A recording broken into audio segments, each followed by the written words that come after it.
Et avec nous sur le plateau de 64 minutes, Sébastien Jumel, bonsoir. Bonsoir. Soyez le bienvenu sur TV5 Monde. Vous êtes député communiste de la 6e circonscription de Seine-Maritime. Alors au même titre que le député et mathématicien Cédric Villani, on vient de l'entendre, vous demandiez cette reconnaissance officielle de l'assassinat de Maurice Audin par l'armée française.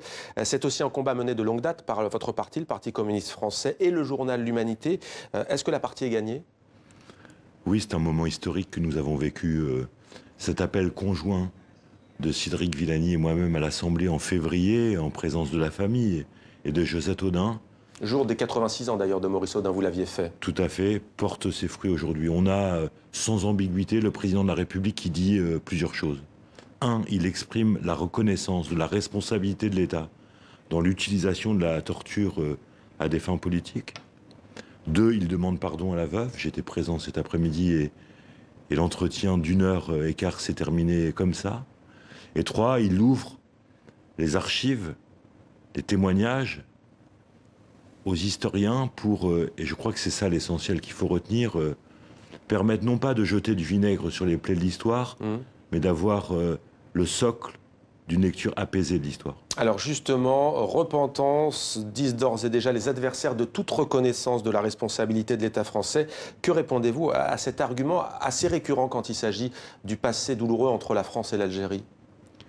Je pense que ce qui fait la grandeur de la France, de la patrie des droits de l'homme, c'est sa capacité à porter un regard lucide sur son histoire, y compris sur les périodes les plus sombres de son histoire.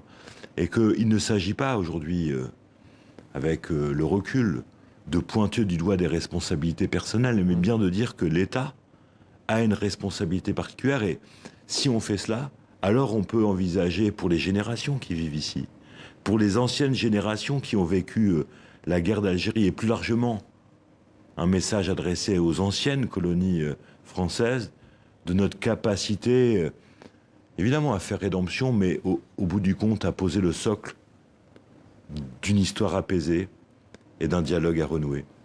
Maurice Audin était membre du Parti communiste algérien. Demain, vous serez à la fête de l'Humanité, on imagine. Vous allez symboliquement inaugurer une place Maurice Audin. Précisons qu'il en existe déjà une à Paris, inaugurée il y a quelques années. Il y en a bien évidemment une à Alger également. Que représente-t-il pour vous, député communiste français? En quoi ce jeune homme de 25 ans, mathématicien, est-il pour vous une figure importante de l'histoire de France et de l'histoire d'Algérie? Français, militant communiste du Parti communiste algérien, indépendantiste, et qui, quel que soit, y compris les hésitations de l'histoire, a considéré que son rôle militant était de construire la liberté de son peuple et de son pays. Pour moi, le combat de Maurice Audin, celui de Josette Audin, 87 ans aujourd'hui, c'est l'humilité, le sacrifice, le courage, et donc une leçon de vie. Et pour la famille communiste, c'est aussi une manière de dire que dans les moments importants de l'histoire, les communistes ont toujours été, d'une certaine manière, des résistants et des soldats de la liberté. Vous avez dit qu'Emmanuel Macron avait dit pardon à la veuve de Maurice Audin. Est-ce que vous savez ce que la veuve de Maurice Audin et la fille de Maurice Audin ont dit au président? Oui, j'étais présent. La veuve a dit avec beaucoup de simplicité merci, en indiquant que ça avait été long.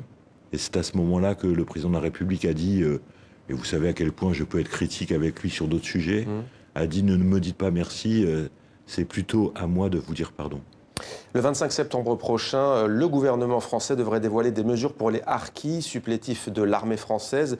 D'ici là, Emmanuel Macron doit se prononcer sur la reconnaissance par le Parlement français du sort de ces harkis et sur l'enseignement du conflit à l'école. On a le sentiment qu'on n'en finit pas avec ce conflit, avec la guerre d'Algérie. Que faut-il faire selon vous, au-delà des reconnaissances officielles, au-delà effectivement de ces débats récurrents qui reviennent?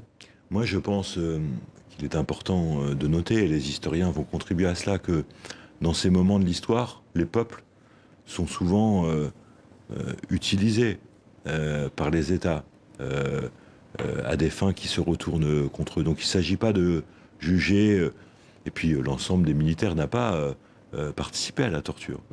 Mais je crois que le temps est venu, le temps est passé et le temps est venu pour désormais exprimer toutes les reconnaissances qu'il faut pour apaiser et pour entrevoir l'histoire des relations entre la France et l'Algérie d'une autre manière. C'est important pour les jeunes générations d'origine algérienne qui vivent ici.